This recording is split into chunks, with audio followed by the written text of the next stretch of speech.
অনেকে আছে Samsung mobile চালান, তো এটা বুঝেন না যে এটা মানে কত বছর আগে মার্কেটে আইছে, কিংবা পুরান কিংবা নতুন, মানে বুঝার কোনো সিস্টেম নাই। যারা সেকেন্ড হ্যান্ড মোবাইল কিনেন কিংবা এক্সচেঞ্জ করেন, তো আপনারা যে দোকানে যায় আপনারা যে জিনিসটা বুঝবেন যে এটা কত বছর আগে মোবাইলটা আইছে না না আইছে, মানে বুঝার কোনো সিস্টেম নাই। তো আপনারা স্যামসাং মোবাইল কেনার আগে, সেকেন্ড হ্যান্ড মোবাইল কেনার আগে আপনারা দেখবেন এটা মানে কত সালের মডেল আইছে মার্কেটে। তো এটার জন্য অনেকে সেটিংয়ে টোকায় মানে পাইতেছে না, শুধু মানুষ দেখে এটার স্টোরেজ কত কিংবা মেমোরি কত, ক্যামেরা ডিএসএলআর কীরকম।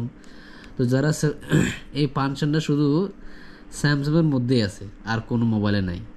তা আমি যেটা দেখাইতেছি আপনাদেরকে, প্রথমে যাইতে আপনার ফোন ডায়লারে, ওকে।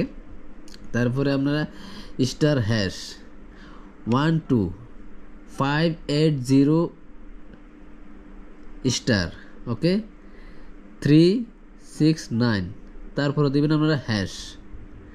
দেখছেন আমার মোবাইলটা আইছে 2021 সালে 1/14, 2021 সালে 1/14 আমার মোবাইলটা আইছে মার্কেটে। আমার মোবাইলটা হলো S21 আলট্রা।